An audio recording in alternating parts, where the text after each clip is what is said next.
রুই, কাতলা এই সব ধরনের মাছ যখন বাজার থেকে সদ্য কেটে আনা হয় তখন সেই টাটকা মাছের যে কোনো প্রকার হালকা পাতলা ঝোলের স্বাদই হয় আলাদা। তবে সবসময় তো আর একই রকম হালকা পাতলা ঝোল খেতে ভালো লাগে না। একটু বৃষ্টি বা ঠান্ডা পড়লে দেখবেন একই রকম ঝোল না খেয়ে একটু অন্যরকম রান্না খেতেই ভালো লাগে। সেই ভেবেই আজকে আপনাদের জন্য নিয়ে এসেছি এমন একটা রুই মাছের রেসিপি যেটা একদমই অন্যরকম অন্যান্য রেসিপির থেকে। তাহলে চলুন দেরি না করে রেসিপিটা চট করে শুরু করে ফেলি। তবে তার আগে চ্যানেলটাকে একটা লাইক, শেয়ার আর সাবস্ক্রাইব করে দেবেন।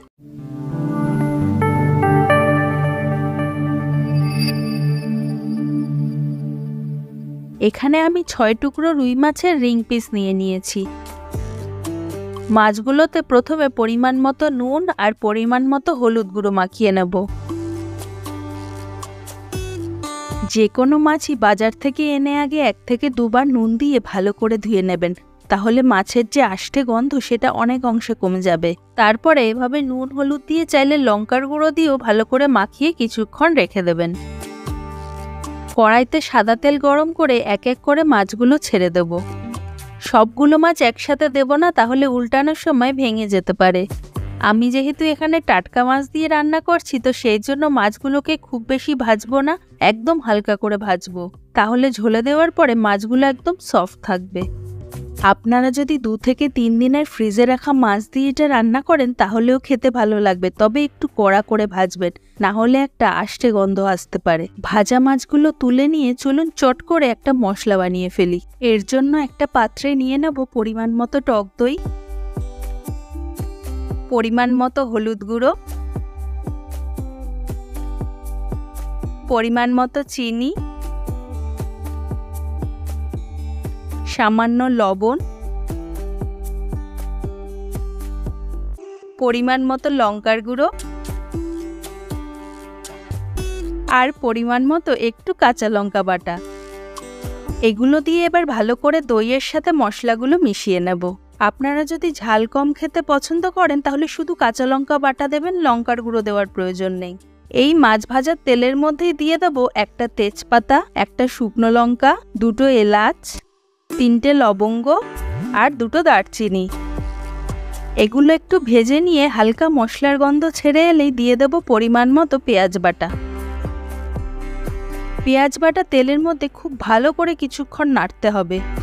এখানে গ্রেভিটা একটু ঘন করার জন্য পেঁয়াজ বাটা ব্যবহার করছি, আপনারা চাইলে পেঁয়াজ কুচিও দিতে পারেন। এবার দিয়ে দেব পরিমাণ মতো রসুন বাটা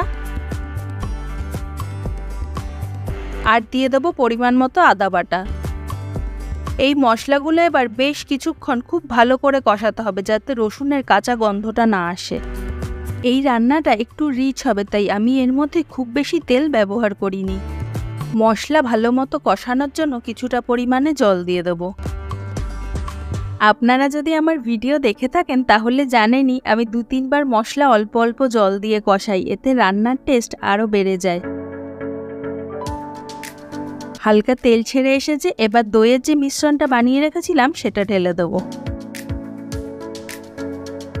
অবশ্যই মনে করে দইয়ের মিশ্রণটা দিয়ে গ্যাসের ফ্লেম একদম কমিয়ে আস্তে আস্তে নাড়তে হবে, নয়তো দই ফেটে যেতে পারে।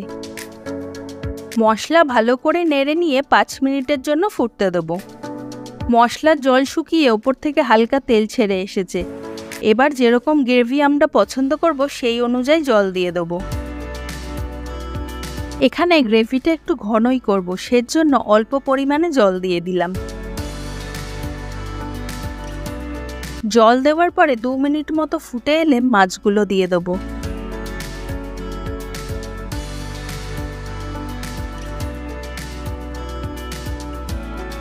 মাছ দেওয়ার পরে খুব বেশি নাড়াচাড়া করা যাবে না, কারণ মাছগুলো খুবই নরম, বেশি নাড়াচাড়া করলে ভেঙে যেতে পারে। সেই জন্য এই মাছগুলোকে একবার খুব আস্তে করে উল্টে দেবো।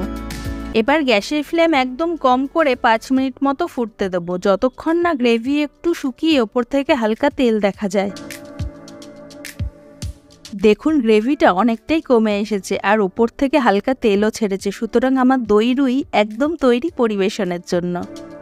এই দই রুইয়ের দুর্দান্ত রান্নাটা আপনারা শুধু ভাতের সাথেই নয়, ফ্রাইড রাইস কিংবা বাসন্তী পোলাওয়ের সাথেও পরিবেশন করতে পারেন। তাহলে দেরি না করে চট করে বানিয়ে ফেলুন আর কমেন্ট করে অবশ্যই জানাবেন কেমন লাগলো। আর ভালো লাগলে ভিডিওটাকে একটা লাইক আর শেয়ার করে দিন আর চ্যানেলটাকে সাবস্ক্রাইব করে দিন, যাতে এরকম আরও ভালো ভালো রান্না আপনাদের দেখাতে পারি।